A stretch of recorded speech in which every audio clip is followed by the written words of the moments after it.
outward, it's going to devour you inward.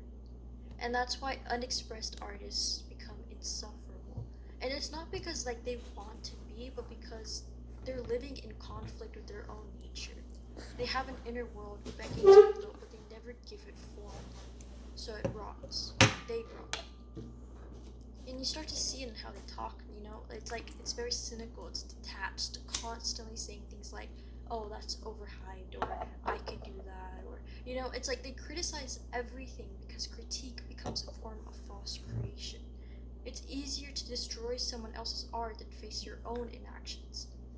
Every hateful tweet or every jealous thought, every bored sigh, you know, that's the residue of creation denied. But here's the part that really matters. That resentment isn't proof that you hate others, it's proof that you miss yourself. And I think that's the part of you that used to dream, you know, it used to sketch or draw or write or make or imagine. You know, it's still alive, it's just buried underneath that fear or self-doubt. And you tell yourself like, oh, it's about time, right? It's about money or equipment or opportunity. But that's not the truth, is it? The truth is like you're scared to look stupid, or you're scared to try and fail. You're scared to realize you're not as good as you imagined. But that's the price of creation. You know, you have to face who you are before you become who you want to be. And that's why most people never start. No one's going to tell you this, but you're not supposed to feel ready. You never were. Readiness is the death of creativity. So if you wait for the right time, it's never going to come. If you wait until you have permission, no one's going to give it. Because art doesn't belong to the qualified. It belongs to the willing. The moment you stop creating, you start becoming.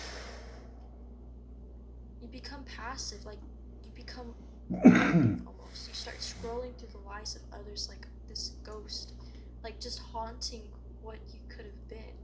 And you start replacing your own imagination with just consumption at this point. You live through other people's art instead of your own art. And you call it, oh, inspiration, right? But it's not. It's this like numbing agent to make you forget what you were starving from. And that hunger you feel when you see someone else thriving creatively, that's not jealousy. I think it's recognition. That's your soul, you know, saying, like, you're supposed to do this too, you know? But instead, you're watching someone else live your unlived life. And the irony of all of this is the longer you wait to create, the worse it's going to get. Your standards rise while your confidence shrinks. You start obsessing over tools, aesthetics, concepts, everything except actually doing it. You become the philosopher of ideas and the undertaker of execution. You become a dreamer who never dreams. And it's not just sad, it's destructive. Because when creative people start creating, they start leaking their creative energy in incredibly toxic ways. Either they gossip instead of design, they judge instead of explore, imitate instead of imagine.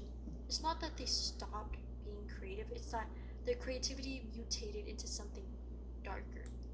You know, creation becomes this corrosion, and that corrosion just spreads. And I think this is why creative stagnation doesn't just hurt you, it almost hurts everyone around you.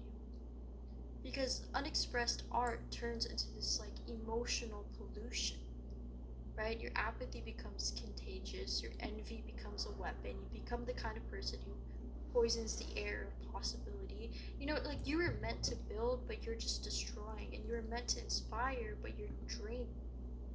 How old is he anyway?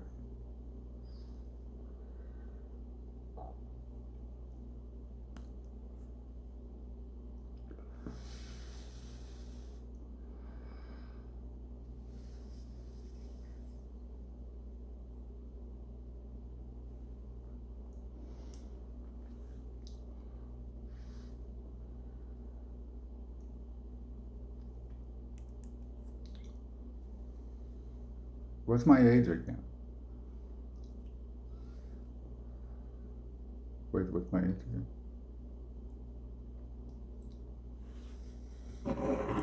What if that idea is stolen? Because I just disclosed it again, it's very simple. I call it singularity devices, and you guys, can buy little plastic balls called magic ball that does the laundry, that act like soap and clean your clothing. Used to be advertised by Maman Dion, the magic ball that does your laundry.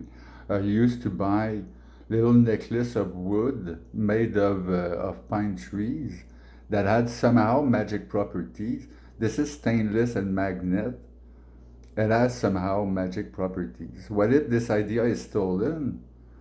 It ain't really meant for the marketplace. I developed it for a very specific reason. So let's imagine a dystopian future where this idea is stolen very casually and distributed among the population as some sort of active jewelry, as that thing of psychoactive construction that make them so freaking cool. I still don't know all the potential held into it as far as I can use them. What if they become the crave? Everyone has one at home, and then with my own little development of developing something else of the same style, kind of thing, I discover something, and you have one at home, every single one of you, just like that. It's just meant to discriminate between dust particles, the one that magnetize and the one that doesn't. Maybe it would simply like I tap into, not to use that terminology that is a bit weird, I tap into the potential of depollution. You all contributed, it's all depolluted magically, kind of thing.